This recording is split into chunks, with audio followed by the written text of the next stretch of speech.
Good morning सभी साथियों को। आज हम आप सब के लिए रिवीजन क्लास सीडीपी का जो एनसीईआरटी के पैटर्न पे आधारित सारे क्वेश्चंस हैं और सीटेट के पैटर्न पर आधारित जो क्वेश्चन सीटेट में आए हुए क्वेश्चंस हैं दोस्तों, वो मैं आज आप सब के लिए लेके आया हूँ।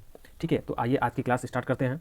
आज का पहला क्वेश्चन क्या है दोस्तों? आज का पहला क्वेश्चन है, छोटे शिक्षार्थियों में निम्नलिखित में से कौन सा लक्षण पठन कठिनाई का नहीं है? तो कौन सा लक्षण पठन कठिनाई का नहीं है दोस्तों, आप लोग कमेंट बॉक्स में बताइए। दोस्तों इसमें क्या होता है, जैसे छोटे शिक्षार्थियों के पठन के लिए यह कठिनाई नहीं है, उन्हें शब्दों और विचारों को समझने में कठिनाई हो रही है। इसमें दोस्तों शब्दों और विचारों में समझने में कठिनाई हो रही है। किसमें हो रही है दोस्तों? शब्दों और विचारों में। किसमें दोस्तों? शब्दों और विचारों में। ठीक है, किसमें दोस्तों? शब्दों और विचारों में। तो हमारा ऑप्शन क्या हो जाएगा? ऑप्शन हमारा ए हो जाएगा, शब्दों और विचारों में समझने में कठिनाई। ठीक है, प्लीज़ आप लोग वीडियो को अधिक से अधिक शेयर कर दीजिए, लाइक कर दीजिए, सब्सक्राइब कर दीजिए। अगला क्वेश्चन देखते हैं, शिक्षार्थियों का आत्मनियम की ओर संकेत करता है। तो आत्मनियम की ओर क्या संकेत करता है दोस्तों, आप लोग कमेंट बॉक्स बताइए। तो विद्यार्थियों निकाय द्वारा बनाए गए नियम या फिर विनिमय। दोस्तों यह प्रैक्टिस क्लास है, मैं सिर्फ क्वेश्चन और ऑप्शन करवाऊंगा। ठीक है, तो विद्यार्थी निकाय द्वारा बनाए गए नियम और विनिमय, स्व अनुशासन और नियंत्रण, अपने सीखने का स्वयं पर्यवेक्षण करने की उनकी योग्यता, विद्यार्थियों के व्यवहार के लिए विनिमय बनाना। तो ये ऑप्शन हमारा क्या हो जाएगा दोस्तों? ऑप्शन हमारा इसमें सी हो जाएगा। ठीक है, अपने सीखने का स्वयं पर्यवेक्षण करने की उनकी योग्यता। ठीक है, ये हमारा क्या हो जाएगा दोस्तों? ये हमारा आंसर हो जाएगा। ठीक है, इसमें क्या होता है दोस्तों, जैसे आत्मनियम का आशय एक होता है, इसे शिक्षार्थी स्वयं से अपने अधिगम का प्रशिक्षण करने और सीखने की योग्यता रखता हो। ठीक है, अगला क्वेश्चन देखते हैं, निम्नलिखित में से किस कथन को सीखने के लक्षण के रूप में नहीं माना जा सकता? तो कौन नहीं माना जा सकता दोस्तों? जैसे व्यवहार का अध्ययन सीखना, ठीक है, या फिर अनधिगम भी सीखने का एक हिस्सा है, या फिर सीखना एक प्रक्रिया जो व्यवहार में मध्यस्थता करती है, या फिर सीखना कुछ ऐसी चीज़ है जो कुछ अनुभवों के परिणाम स्वरूप घटित होती है। तो इसमें क्या होता है दोस्तों, जैसे व्यवहार का अध्ययन सीखना, यहाँ क्या पूछा है? सीखने के लक्षण के रूप में नहीं माना जा सकता। एक होता है दोस्तों, जैसे व्यवहार का अध्ययन सीखना, यह किसी भी प्रकार से सीखने का लक्षण है, क्योंकि व्यवहार का अनुकरण करने से उसे सीखा जा सकता है, ना कि व्यवहार के अध्ययन सीखा जा सकता है। तो हमारा ऑप्शन क्या हो जाएगा दोस्तों? ऑप्शन हमारा ए हो जाएगा, व्यवहार का अध्ययन सीखना। ये हमारा क्या हो जाएगा दोस्तों? ये हमारा आंसर हो जाएगा। ठीक है, अगला किस देखते हैं, जैसे सिद्धांत के रूप में रचनावाद है। सिद्धांत के रूप में रचनावाद क्या है दोस्तों, आप लोग कमेंट बॉक्स में बताइए जल्दी। तो सूचनाओं को याद करने और पुनः स्मरण द्वारा जांच करने पर बल देता है दोस्तों? नहीं। शिक्षक की प्रभुत्वशाली भूमिका का बल देता है दोस्तों? नहीं। ठीक है, अनुकरण की भूमिका पर केंद्रित है? नहीं दोस्तों। यह दुनिया के बारे में अपना दृष्टिकोण निर्मित करने में और शिक्षार्थी की भूमिका पर बल देता है दोस्तों? यस।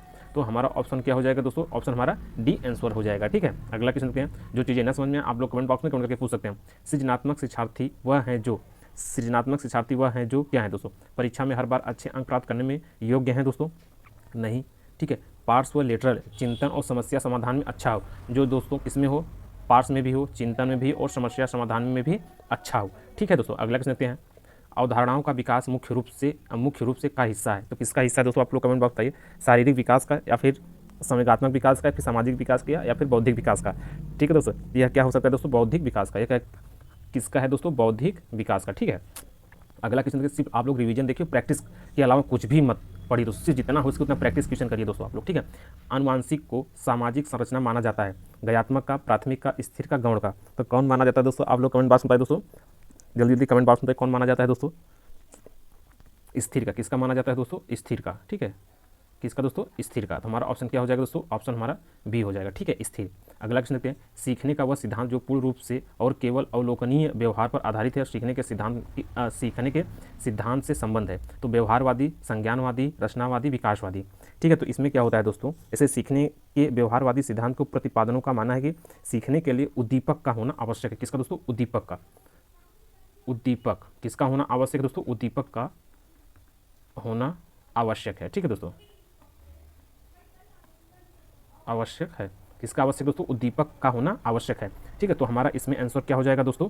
व्यवहारवादी। क्या हो जाएगा दोस्तों? व्यवहारवादी हमारा क्या हो जाएगा?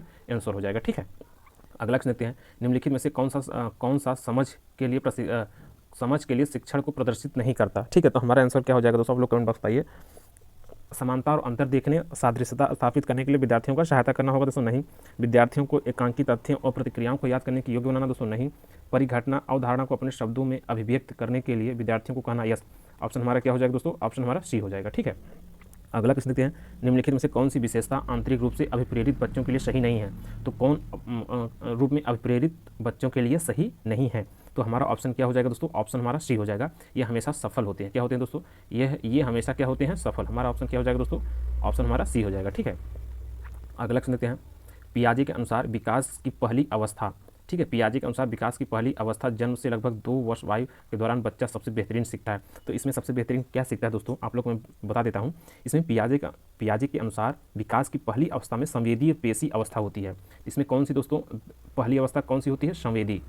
इसको आप लोग नोट्स में लिख लीजिएगा, संवेदी कौन सी अवस्था होती है दोस्तों, संवेदी पेशीय, ठीक है, संवेदी और पेशीय, यह क्या होती है दोस्तों, अवस्था होती है। इस अवस्था में बालक इंद्रियों के प्रयोग द्वारा अर्थात देखने, छूने, पहुँचने, पकड़ने, चूसने आदि की स्वतः सहज क्रियाओं से व्यवस्थित प्रयासरत क्रियाओं की ओर अग्रसित होता है। किसमें दोस्तों, जैसे बालक इंद्रियों के प्रयोग के द्वारा छूने, देखने और पकड़ने, चूसने आदि की स्वतः सहज क्रियाओं से व्यवस्थित होता है। तो इसमें हमारा ऑप्शन क्या हो जाएगा दोस्तों, इंद्रियों के प्रयोग। किसमें दोस्तों, इंद्रियों के प्रयोग। तो हमारा ऑप्शन क्या हो जाएगा दोस्तों, ऑप्शन हमारा सी हो जाएगा, ठीक है। ऑप्शन हमारा क्या हो जाएगा, ऑप्शन हमारा सी हो जाएगा, ठीक है। अगला क्वेश्चन देखते हैं। अगला क्वेश्चन, सबसे अधिक गहन और जटिल सामाजिकरण होता है। तो क्या होता है दोस्तों, आप लोग कमेंट बॉक्स में दोस्तों, किशोरावस्था के दौरान क्या होता है दोस्तों, किशोरावस्था के दौरान सबसे अधिक गहन और जटिल सामाजिकरण होता है, ठीक है। अगला क्वेश्चन देखते हैं। एक शिक्षिका अपनी कक्षा के प्रतिभाशाली बच्चों की योग्यता की उपलब्धि चाहती है, अपने उद्देश्य की प्राप्ति के लिए उसे निम्नलिखित में से क्या नहीं करना चाहिए। तो उसे क्या नहीं करना चाहिए दोस्तों, आप लोग कमेंट बॉक्स बताइए जल्दी। विशेष ध्यान के लिए उन्हें समकक्षियों से अलग करना, क्या हो जाएगा दोस्तों, विशेष ध्यान के लिए उन्हें समकक्षियों से अलग करना, ये हमारा क्या हो जाएगा, आंसर हो जाएगा, ठीक है। अगला क्वेश्चन देखते हैं। व्यक्तिगत शिक्षार्थी एक दूसरे से भिन्न होते हैं। तो विकास क्रम, विकास की सामान्य क्षमता, वृद्धि और विकास के सिद्धांतों, विकास की दर। तो यह क्या हो जाती है दोस्तों, हमारा विकास की दर हो जाती है। हमारा आंसर क्या हो जाएगा दोस्तों, विकास की दर हो जाएगा, ठीक है। अगला क्वेश्चन देखते हैं। बच्चों के उचित विकास को सुनिश्चित करने के लिए उसका स्वस्थ शारीरिक विकास एक महत्वपूर्ण पूर्व आवश्यकता है। यह कथन क्या हो सकता है दोस्तों, यह कथन क्या हो सकता है दोस्तों, आप लोग कमेंट बॉक्स बताइए। इसे सही है, क्योंकि विकास क्रम में शारीरिक विकास सबसे पहले स्थान पर आता है दोस्तों, सबसे पहले स्थान पे कभी नहीं आता, ठीक है, सबसे पहले स्थान पे कभी नहीं आता दोस्तों। इसमें क्या हो जाता है, जैसे कोई बच्चा संपूर्ण विकास शारीरिक एवं अन्य विकास के साथ साथ होने चाहिए, क्योंकि शारीरिक विकास और विकास के अन्य पक्षों के साथ अंतर संबंधित होते हैं। तो हमारा क्या ऑप्शन हो जाएगा दोस्तों, ऑप्शन हमारा बी आंसर हो जाएगा, ठीक है। अगला क्वेश्चन देखते हैं। इरफान खिलौने को तोड़ता है। कौन दोस्तों, इरफान खिलौने को तोड़ता है और उसके पुर्जों को देखने के लिए उन्हें अलग अलग कर देता है। तो आप क्या करेंगे, तो आप क्या करेंगे दोस्तों, आप बताइए। उसके जिज्ञासु स्वभाव को प्रोत्साहित करेंगे और उसकी ऊर्जा को सही दिशा में संचारित करेंगे। यस, उसकी जो जिज्ञासा होती है, क्या दोस्तों, जिज्ञासा, क्या दोस्तों, जो बच्चों की जिज्ञासा होती है, ठीक है, जो बच्चों की जिज्ञासा होती है दोस्तों, वह उस बच्चों की जिज्ञासा को बढ़ाना चाहिए और अधिक से अधिक उसको जानकारी देनी चाहिए और उसकी ऊर्जा को सही दिशा में संचालित करनी चाहिए, ठीक है। अगला क्वेश्चन देखते हैं। बच्चे के विकास के सिद्धांत को समझना शिक्षक की सहायता करता है। तो किस चीज़ का दोस्तों करता है, समझना शिक्षक की सहायता करता है। तो हमारा ऑप्शन क्या हो जाएगा दोस्तों, इसमें बी हो जाएगा। शिक्षार्थियों को भिन्न अधिगम शैलियों को प्रभावी रूप से संबोधित करने में, क्या हो जाएगा दोस्तों, शिक्षार्थियों को भिन्न अधिगम शैलियों को प्रभावी रूप से संबोधित करने में हो जाएगा, ठीक है। अगला क्वेश्चन देखते हैं दोस्तों। इसे प्रत्येक शिक्षार्थी स्वयं में विशिष्ट है और इसका अर्थ है कि, इसका अर्थ क्या हो सकता है दोस्तों, आप लोग कमेंट बॉक्स में। जैसे इसमें क्या होता है दोस्तों, जैसे प्रत्येक बच्चे शिक्षार्थी स्वयं में विशिष्ट है, प्रत्येक शिक्षार्थी और प्रत्येक बच्चे अपने आप में एक विशिष्ट है। इसका आशय यह है कि प्रत्येक शिक्षार्थी किसी न किसी विषय में योग्य होगा, अर्थात कोई भी दो शिक्षार्थी अपनी योग्यता, रुचि, प्रतिभा में एक समान नहीं हो सकते, ठीक है। तो हमारा ऑप्शन क्या हो जाएगा दोस्तों, ऑप्शन हमारा सी हो जाएगा। कोई भी दो शिक्षार्थी अपनी योग्यता, रुचियों और प्रतिभाओं में एक समान नहीं हो सकते, ठीक है। हमारा आंसर क्या हो जाएगा, ऑप्शन सी हो जाएगा, ठीक है। अगला क्वेश्चन देखते हैं। पुरुष, क्या दोस्तों, पुरुष स्त्रियों की अपेक्षा ज़्यादा बुद्धिमान होते हैं, यह कथन है। तो यह कथन क्या हो सकता है दोस्तों, लैंगिक पूर्वाग्रह को प्रदर्शित करता है दोस्तों। यस, लैंगिक पूर्वाग्रह को क्या करता है, प्रदर्शित करता है, ठीक है। अगला क्वेश्चन देखते हैं। क्रिस्टीना अपनी कक्षा को क्षेत्र भ्रमण पर ले जाती है और वापस आने पर अपने विद्यार्थियों के साथ भ्रमण पर चर्चा करती है। यह किस ओर संकेत करता है, तो वह किस ओर संकेत करता है दोस्तों, आप लोग कमेंट बॉक्स में। सीखने का आकलन, इसमें दोस्तों सीखने का आकलन, हमारा आंसर हो जाएगा, सीखने का आकलन हो जाएगा, ठीक है। अगला क्वेश्चन देखते हैं। मूल्यांकन का मुख्य उद्देश्य होना चाहिए। तो मूल्यांकन का मुख्य उद्देश्य क्या होना चाहिए दोस्तों, आप लोग कमेंट बॉक्स पाइए, क्या होना चाहिए दोस्तों। जैसे कोई चीज़ मूल्यांकन का मुख्य उद्देश्य सीखने में होने वाली कमियों को निदान और उपचार करना होना चाहिए। इसमें होना चाहिए दोस्तों उद्देश्य सीखने में कमियों का निदान, किसका दोस्तों, कमियों का निदान, कमियों का निदान हो जाना चाहिए, कमियों का निदान होना चाहिए, ठीक है।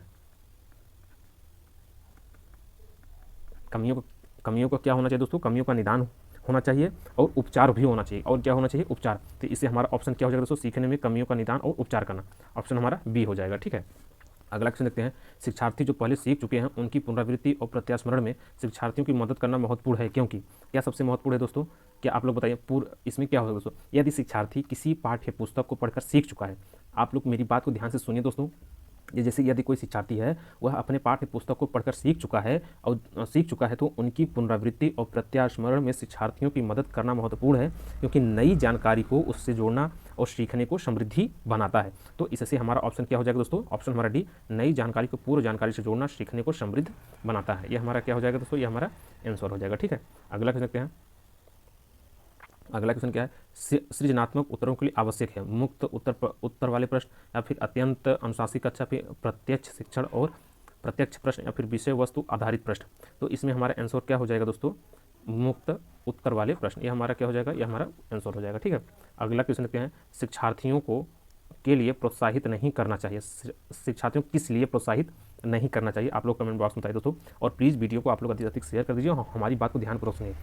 जैसे कोई शिक्षक है दोस्तों, ठीक है, कोई शिक्षक को चाहिए कि शिक्षार्थियों को कभी भी प्रश्नों के उत्तर याद रखने के लिए प्रोत्साहित नहीं करना चाहिए, बल्कि उस प्रश्न के उत्तर को पढ़कर उसे समझने के लिए प्रोत्साहित करना चाहिए। किसके लिए दोस्तों? पढ़कर समझने के लिए। ठीक है, पढ़कर समझने, मैं यहाँ लिख दे रहा हूँ, पढ़कर समझने के लिए बच्चों को प्रोत्साहित करना चाहिए, ना कि रटकर या फिर ना कि याद कराकर। तो हमारा ऑप्शन क्या हो जाएगा दोस्तों? इसमें ऑप्शन हमारा बी हो जाएगा। शिक्षक जो पूछ सकते हैं उन सभी प्रश्नों को उत्तर याद करने के लिए, ठीक है, नहीं करना चाहिए, और पढ़कर समझने की उनको प्रोत्साहन देनी चाहिए। ठीक है, अगला देखते हैं, मानव विकास कुछ विशेष सिद्धांतों पर आधारित है, तो निम्नलिखित में से कौन सा मानव विकास का सिद्धांत नहीं है? तो कौन नहीं हो सकता दोस्तों? आप लोग कमेंट बॉक्स बताइए। प्रतिवर्ती। हमारा आंसर क्या हो जाएगा दोस्तों? प्रतिवर्ती हो जाए। ठीक है, जबकि प्रवृत्ति मानव विकास का सिद्धांत नहीं है। ठीक है दोस्तों, मानव विकास का सिद्धांत नहीं है, मानव विकास का सिद्धांत नहीं है, सिद्धांत नहीं। ठीक है दोस्तों, मानव विकास का सिद्धांत नहीं है। और प्रवृत्ति शब्द का आशय है कि पुनः प्रारंभ करना। तो प्रवृत्ति का शब्द का क्या होता है दोस्तों? किसी चीज़ को पुनः प्रारंभ करना, और मानव विकास एक बार फिर परिपक्वता प्राप्त करने पर पुनः नहीं आरंभ होता। ठीक है, अगला क्वेश्चन देखते हैं, निःशक्त बच्चों के लिए समेकित शिक्षा की केंद्रीय प्रायोजित योजना का उद्देश्य में निःशक्त बच्चों को शैक्षिक अवसर उपलब्ध कराना। तो इसमें हमारा ऑप्शन क्या हो जाएगा दोस्तों? मुक्त विद्यालयों से, या फिर ब्लाइंड रिलीफ एसोसिएशन के विद्यालयों से, या फिर नियमित विद्यालयों से, या फिर विशेष विद्यालयों से। तो इसमें हमारा ऑप्शन क्या हो जाएगा दोस्तों? नियमित विद्यालयों से। ठीक है, नियमित विद्यालयों से, नियमित, ऑप्शन हमारा सी हो जाएगा। ठीक है, नियमित विद्यालयों से, हमारा ऑप्शन क्या हो जाएगा? सी। ठीक है, अगला क्वेश्चन हैं, निम्नलिखित में से कौन सा कथन सीखने के बारे में सही है? तो कौन सा कथन दोस्तों? आप लोग कमेंट बॉक्स आइए। सीखने की किसी भी चरण पर सीखना संवेदनात्मक कारकों से प्रभावित करता है दोस्तों? नहीं। सीखना मूल रूप से मानसिक क्रिया दोस्तों? नहीं।